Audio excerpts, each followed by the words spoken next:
ಗಿಲ್ಲಿ ಮೊದಲ ಹೀರೋ ಸಿನಿಮಾಗೆ ಸಂಭಾವನೆ ಎಷ್ಟು ಕೊಟ್ಟಿದ್ದಾರೆ ಗೊತ್ತಾ?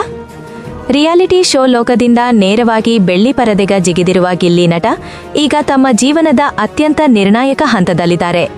ಬಿಗ್ ಬಾಸ್ ಕನ್ನಡ ಸೀಸನ್ 12ನಲ್ಲಿ ಗೆಲುವು ಸಾಧಿಸಿದ ನಂತರ ಅವರ ಹೆಸರು ರಾಜ್ಯದಾದ್ಯಂತ ಪರಿಚಿತವಾಯಿತು. ಮನೆಯೊಳಗಿನ ಅವರ ನೇರತನ, ಆಟಿಟ್ಯೂಡ್, ಸ್ಪಷ್ಟ ಮಾತು ಮತ್ತು ಸ್ಪರ್ಧಾತ್ಮಕ ಮನೋಭಾವ ಪ್ರೇಕ್ಷಕರಿಗೆ ಕನೆಕ್ಟ್ ಆಯಿತು. ಟಿವಿ ಪರದೆ ಮೇಲೆ ಹುಟ್ಟಿದ ಆ ಫೇಮ್ ಈಗ ಸಿನಿಮಾ ಹಾಲ್ನಲ್ಲಿ ಟಿಕೆಟ್ ಮಾರಾಟಕ್ಕೆ ಪರಿವರ್ತನೆ ಆಗುತ್ತದೆಯೇ ಎಂಬುದೇ ದೊಡ್ಡ ಪ್ರಶ್ನೆ. ಅವರ ಮೊದಲ ಪೂರ್ಣ ಪ್ರಮಾಣದ hero cinema super hit February 27, 2026ರಂದು ಬಿಡುಗಡೆಯಾಗುತ್ತಿದೆ. ಟೈಟಲ್ ಕೇಳಿದಾಗಲೇ ಒಂದು ಕಾನ್ಫಿಡೆನ್ಸ್ ಕಾಣುತ್ತದೆ. ಆದರೆ ಚಿತ್ರರಂಗದಲ್ಲಿ ಒಂದು ಸತ್ಯ ಇದೆ. ಹೆಸರು ದೊಡ್ಡದಾದರೆ ನಿರೀಕ್ಷೆ ಇನ್ನೂ ದೊಡ್ಡದು. ಆ ನಿರೀಕ್ಷೆಯನ್ನು ಮೀರುವುದು ಸುಲಭವಲ್ಲ. ಪೋಸ್ಟರ್ ಈಗಾಗಲೇ ಹೈ ಎನರ್ಜಿ ಮೂಡಿಸಿದೆ. ಮಧ್ಯದಲ್ಲಿ ಗಿಲ್ಲಿ ನಟ ಗನ್ ಹಿಡಿದು ಪ್ರೇಕ್ಷಕರ ಕಡೆಗೆ ನೇರವಾಗಿ ಟಾರ್ಗೆಟ್ ಮಾಡುತ್ತಿರುವ ದೃಶ್ಯ. ಸುತ್ತಲೂ ಬೆಂಕಿ ಬಣ್ಣದ ಬ್ಯಾಕ್ಡ್ರಾಪ್.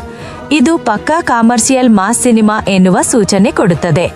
ಚಿತ್ರತಂಡದ ಪ್ರಕಾರ ಇದು ಕಾಮಿಡಿ, ಆಕ್ಷನ್ ಮತ್ತು ಸಸ್ಪೆನ್ಸ್ ಮಿಶ್ರಿತ ಫಾಸ್ಟ್ ಅಂಡ್ ಫನ್ನಿ ಥ್ರಿಲ್ಲರ್. ಪ್ರೇಕ್ಷಕರನ್ನು ಕುರ್ಚಿಗೆ ಕಟ್ಟಿ ಹಿಡಿಯುವ ಪ್ರಯತ್ನ ಮಾಡಲಾಗಿದೆ ಎಂದು ಹೇಳಲಾಗುತ್ತಿದೆ. ವಿಜಯ್ ಆನಂದ್ ನಿರ್ದೇಶನದ ಈ ಚಿತ್ರವನ್ನು ಜಿ. ಉಮೇಶ್ ನಿರ್ಮಾಣ ಮಾಡಿದ್ದಾರೆ. ಗೌರವ್ ಶೆಟ್ಟಿ ಮತ್ತು ಶ್ವೇತಾ ಪ್ರಮುಖ ಪಾತ್ರಗಳಲ್ಲಿ ಕಾಣಿಸಿಕೊಂಡಿದ್ದಾರೆ.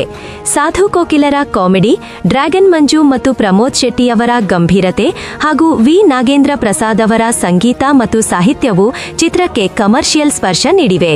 ಆದರೆ ರಿಲೀಸ್ ಹತ್ತಿರವಿದ್ದರೂ ಗಿಲ್ಲಿ ನಟರು ಸೋಷಿಯಲ್ ಮೀಡಿಯಾದಲ್ಲಿ ಪ್ರಚಾರ ಕಡಿಮೆ ಮಾಡಿರುವುದು ಚರ್ಚೆಗೆ ಕಾರಣವಾಗಿದೆ. ಸಂಭಾವನೆ ವಿಷಯದಲ್ಲಿನ ಅಸಮಾಧಾನವೇ ಇದಕ್ಕೆ ಕಾರಣವಿರಬಹುದು ಎಂಬ ಮಾತುಗಳು ಕೇಳಿಬರುತ್ತಿವೆ. ಈ ಚಿತ್ರ ಗಿಲ್ಲಿ ನಟನಿಗೆ ಒಂದು ಕರಿಯರ್ ಟರ್ನಿಂಗ್ ಪಾಯಿಂಟ್ ಆಗಿದ್ದು, ಬಿಗ್ ಬಾಸ್ ಖ್ಯಾತಿಗೂ ಮತ್ತು ಬಾಕ್ಸ್ ಆಫೀಸ್ ಯಶಸ್ಸಿಗೂ ನಡುವೆ ಸೇತುವೆ ಕಟ್ಟುವ ಸವಾಲು ಅವರ ಮುಂದಿದೆ. ಇಷ್ಟು ನಿರೀಕ್ಷೆ, ಕುತೂಹಲ ಮತ್ತು ಚರ್ಚೆಗಳ ನಡುವೆ ಎಲ್ಲರ ಗಮನ ಸೆಳೆದಿರುವ ವಿಷಯ ಒಂದೇ: ಗಿಲ್ಲಿ ನಟನ ಸಂಭಾವನೆ. ಇಂಡಸ್ಟ್ರಿ ವಲಯದಲ್ಲಿ ಹರಿದಾಡುತ್ತಿರುವ ಮಾಹಿತಿಯ ಪ್ರಕಾರ ಅವರಿಗೆ ಈ ಮೊದಲ ಹೀರೋ ಸಿನಿಮಾಗಾಗಿ ನೀಡಿರುವ ಸಂಭಾವನೆ ಕೇವಲ 5 ಲಕ್ಷ ರೂಪಾಯಿ ಎಂದು ತಿಳಿದುಬಂದಿದೆ. ಬಿಗ್ ಬಾಸ್ ನಂತರದ ಅವರ ವರ್ಚಸ್ಸು ಮತ್ತು ಮಾರುಕಟ್ಟೆ ಮೌಲ್ಯಕ್ಕೆ ತಕ್ಕುದಲ್ಲ ಎಂಬುದು ವಿಶ್ಲೇಷಕರ ಅಭಿಮತ. ಮುಂದಿನ ದಿನಗಳಲ್ಲಿ ಈ ವಿವಾದಗಳು ಯಾವ ತಿರುವು ಪಡೆಯುತ್ತವೆ ಎಂಬುದನ್ನು ಕಾದು ನೋಡಬೇಕಿದೆ.